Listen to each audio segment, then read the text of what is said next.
Hey guys! Meron naman tayong adventure ngayon kaya samahan niyo ko as we do our walking journey dito sa Marikina Sports Center at very special tong gabing ito dahil may makakasama tayo for tonight.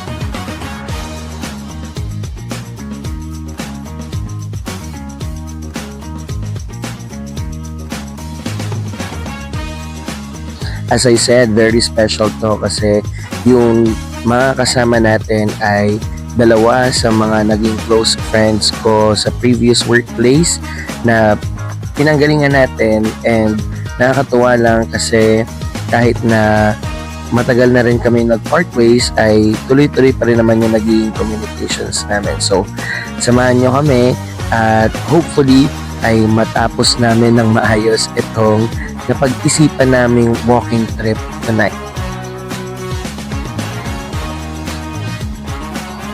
Safety is always important, kaya naman bago tayo sumabak sa pisikalang paglalakad ay mag-stretching muna tayo. And together with me is Ma'am Andeng at naghihintay na lang kami ng isa pa naming kasama bago tayo mag-umpisa sa ating walking trip. Finally, dumating na yung hinihintay natin na si Ma'am Rona. So, I guess, pwede na tayo mag-umpisa sa ating walking trip tonight. Ang agreement naming tatlo ay maka 15 to 20 na ikot tayo dito sa Sports Center. So, hopefully, ay magampanan talaga namin yung trip namin ngayon na maglakad-lakad for 15 to 20 laps. Sa mga hindi nakakaalam, si Ma'am Rona ay Filipino major at si Ma'am Andeng ay Mathematics major.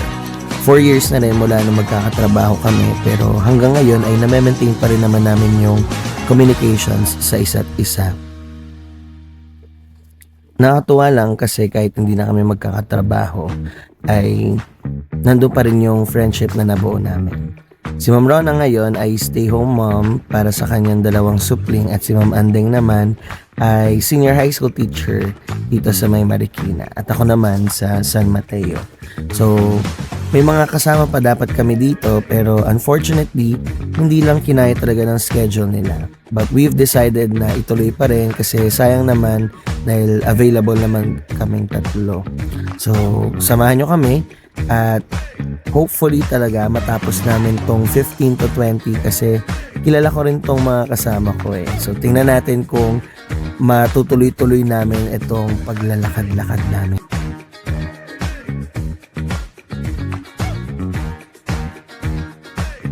At sa kalagitnaan nga ng pangatlong ikot ay nakaramdam na yung mga kasama natin dito ng pagod. Kaya naman sabi ko, tapusin lang natin yung hanggang 5 saka tayo mag water break at magpahinga.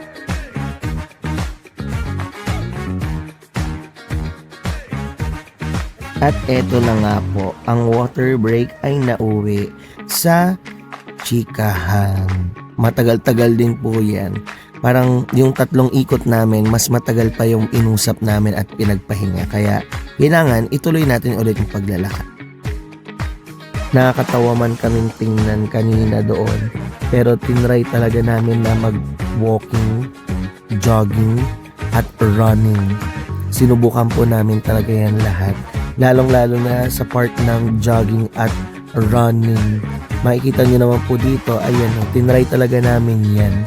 Unfortunately, hindi po yan tumagal at lumipat din kami sa walking lane. Dahil feeling namin ay may istorbo lang namin talaga yung mga tumatakbo. Kaya lipat na lang tayo sa gilid.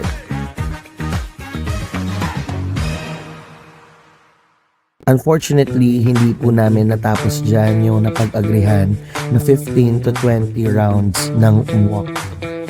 But, what's good and what makes me proud para sa mga nag-uumpisa lang na walking ay malayo-layo rin naman yung nalakad namin. Naka 12 laps pa rin naman kami, which is equivalent to more than 4 kilometers.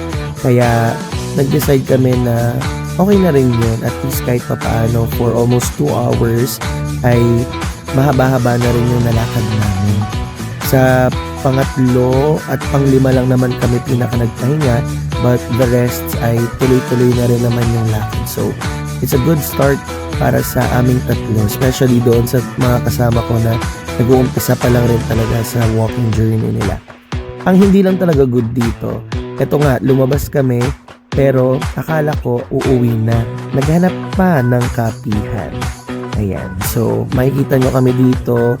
Binabagtas namin ang daanan dito sa tapat ng Marikina Sports Center para maghanap ng matatambayan namin.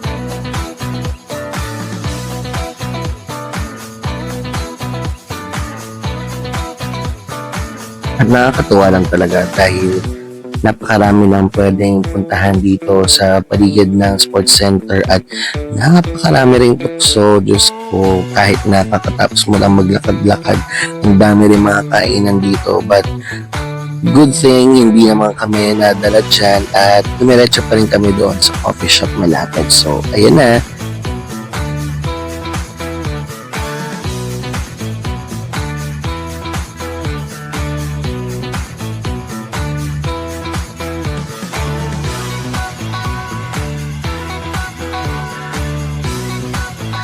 Pagpasok na namin, nakakatuwa dahil konti lang yung tao dito sa loob ng coffee shop. Kaya nakahanap agad kami ng pwesto at nag-order din kami. So, nag-decide na rin kami na light drinks lang naman yung order namin at yung mga pastries din sila dito na available na hindi naman din ganun ka-heavy para sa mga nag-walking or nag-jogging. So, maganda-ganda rin itong napuntahan namin.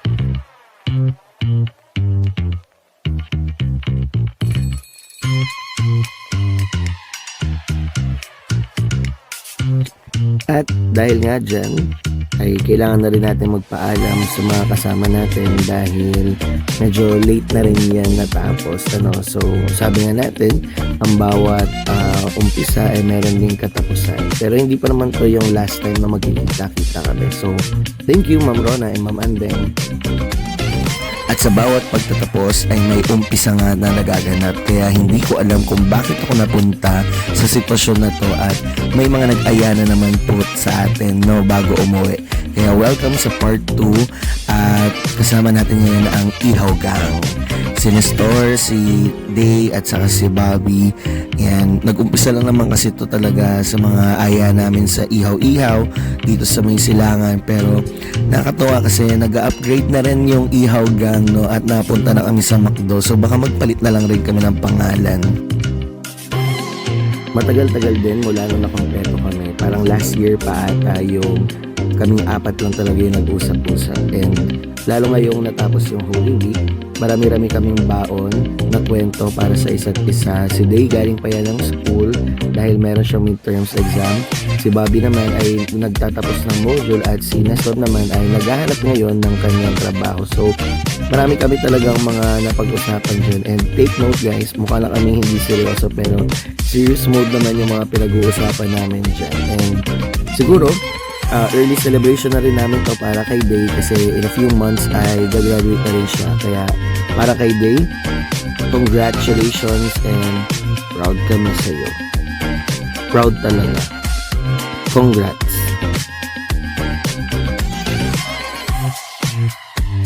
Hindi mo na talaga nararamdaman yung pagod lalo na kapag nag-enjoy na kayo mag-usap-usap.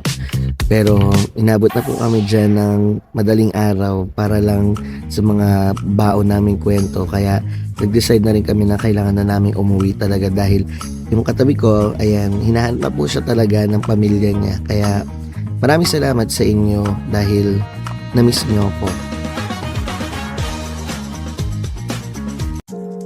May mga aya talaga na unexpected at hindi naman planado pero we make time for those people kasi special naman talaga sila sa atin. And doon kasi sa mga pag-uusap ay nababalikan natin kung ano yung mga nangyari sa nakaraan at nakikita rin natin kung paano tayo lumago sa kasalukuyan.